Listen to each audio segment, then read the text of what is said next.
Hi guys, Gothy here and welcome to another video. In today's video, I thought it was about time I updated you with 5 more Fujifilm recipes that I've been using recently.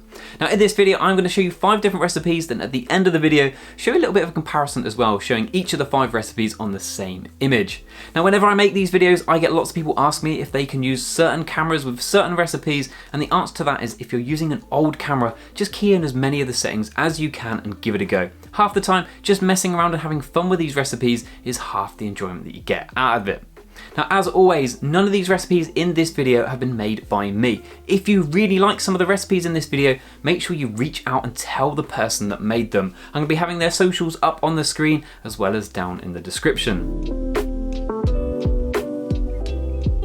Now first up, if you have no idea who Roman Fox is, you are seriously missing out. He's a YouTuber based in the UK and he does an awful lot of Fujifilm and street photography content and travel content too, and he's honestly one of my favourite YouTubers at the minute, so you should definitely go and check his work out. But very recently, he released 5 Fujifilm recipes over on his blog, and the one we're going to be talking about today is called Muted. Now Muted is based off of classic chrome. Now I personally am not a big fan of classic chrome, and I know an awful lot of people are, but for me, I just find it a little bit too muted. So when I saw the +4 colour setting, I was very happy with that because I just feel like it adds that little bit of colour that I do think classic chrome needs while still providing a muted look.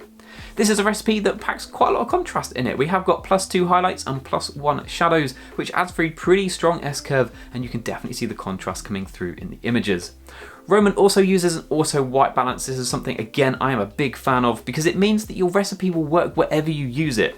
An awful lot of the film-based recipes will have a fixed white balance, and it means they work really well in good sunlight, but beyond that, you can end up with some pretty weird looking tints and color casts.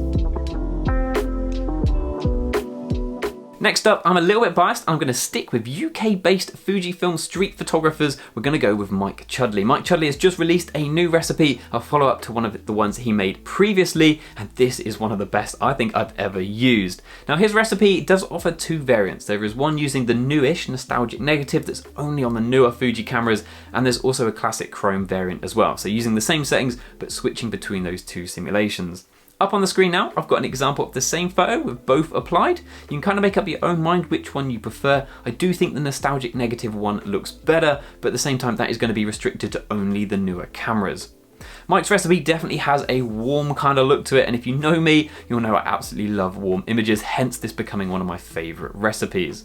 Again, this recipe is super versatile. We've got 0 clarity, so it's not going to bog down your camera. We've got an auto white balance with a pretty modest offset, so again, it's super easy to use in pretty much all conditions. It's not reliant on just a fixed setting.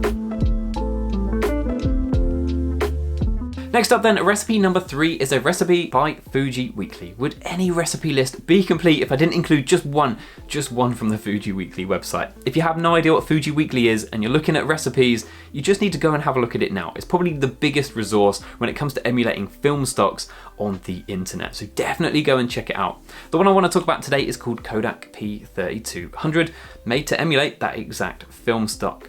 Now in terms of the recipe, you might be looking at it on the screen and thinking, what on earth does WC-1 MG-1 mean? That means that these black and white images actually have a very slight purpley bluey tint to them. If I turn it on and off in the recipe settings, you can see that it actually makes quite a big effect, although it's really subtle, and I really like how it looks. I do find that the +3 shadow setting really makes the bottom end of your image quite dark, so using the +2/3 of a stop overexposure helps compensate that a little bit and give you better looking images. For my own personal preference, I've been turning the clarity back down to 0. I do think clarity +1 does very little, but when it comes to actually using the recipe in practice, having your camera bogged down every time you take a picture is super annoying, so I've been turning that back down to 0. Next up, we've got a recipe by Justin GOULD for recipe number 4. If you've not checked out his website, film.recipes, then again, you really should. It's an absolute goldmine, and I think they have over 200 recipes over on that site now, so it's definitely worth checking out. And the recipe that we're going to be looking at today is called KOJAK Gold. Like it suggests, it is emulating that Kodak Gold look, but I do think it adds quite a big kick of nostalgia too. There's a bit of a vintage kind of vibe going on here too. Of all of the recipes that I've been showing you today, this is definitely the one I think emulates film the most. It has a pretty filmic looking look to it, and it also has an auto white balance balance. These are two things that don't typically go very hand in hand. Normally, all of these film emulating recipes will have a fixed white balance, but this one's gone auto white balance and it still looks pretty good. I do think it's that like perfect compromise of being versatile while still looking a little bit like film. And unlike last time where I was saying that the clarity setting of +1 I was turning back to 0, I do think the clarity of -2 on this recipe might be worth keeping on, because I do think it adds an element of like softness and kind of like lack of contrast to your image that really does help bring out that film-like look. So it's up to you if you turn that back to 0. Personally though, I do think this is a recipe that really benefits from having that -2 clarity. Next up then, for recipe number 5, we've got a recipe by another YouTuber called Craig BERGONZONI.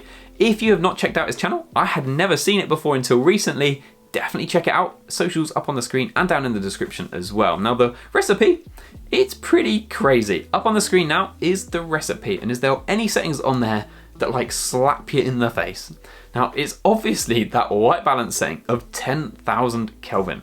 That is very orange, very, very warm, and it is then offset by a ridiculous offset that actually ends up with a reasonably well white balanced image. The result tends to be a bit of a green tint, so you need to find images that work well with a green tint, which is the opposite of what I'm used to, because I'm somebody that really likes warm looking images, but I do think when you put this on the right image, it really does look good. I've really been enjoying this recipe, partly because it's just so crazy, to be honest with you, and having a little play around with it and just sticking it on random photos, I've been finding myself having an awful lot of fun. It's a great recipe and a great YouTube channel. You should definitely check them out.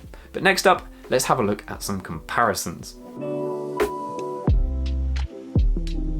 So now that you've seen all of these recipes one by one, what I'm going to do is I'm going to show you the same photo with all 5 recipes applied to them. If you're wondering how I've done this using the Fuji X RAW Studio app. It's called something like that. If you're not sure how that app works, I've definitely done videos on it and I'll link one down in the description.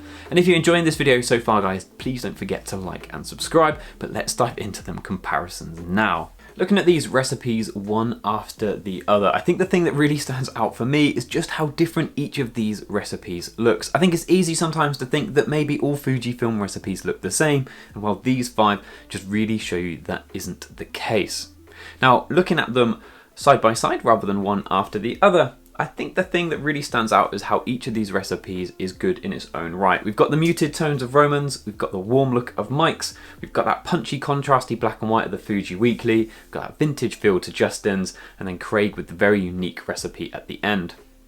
I think if I had to pick a personal favourite, I think it might be Mike's, just because I personally have a preference of warm images, and I think therefore that's going to be the winner for me, but I do think all of these deserve a custom slot on your camera. So there we have it then, that is the 5 recipes. Now I do have one more recipe for you, but I do warn you, I am a little bit biased, and that is this recipe here because I made it. I'm allowed to be biased, it's my recipe. If you want 5 more recipes that you've not seen before, check them out here. But importantly guys, if you've enjoyed this video, please don't forget to like and subscribe. And honestly, if you liked any of the recipes in this video, reach out and let the people that made them know. I thank you for their hard work, honestly goes so far. And the Fuji community, I think, is one of the best ones out there. So let's keep proving that. Thank you guys for watching, and hopefully I'll see you guys in the next one.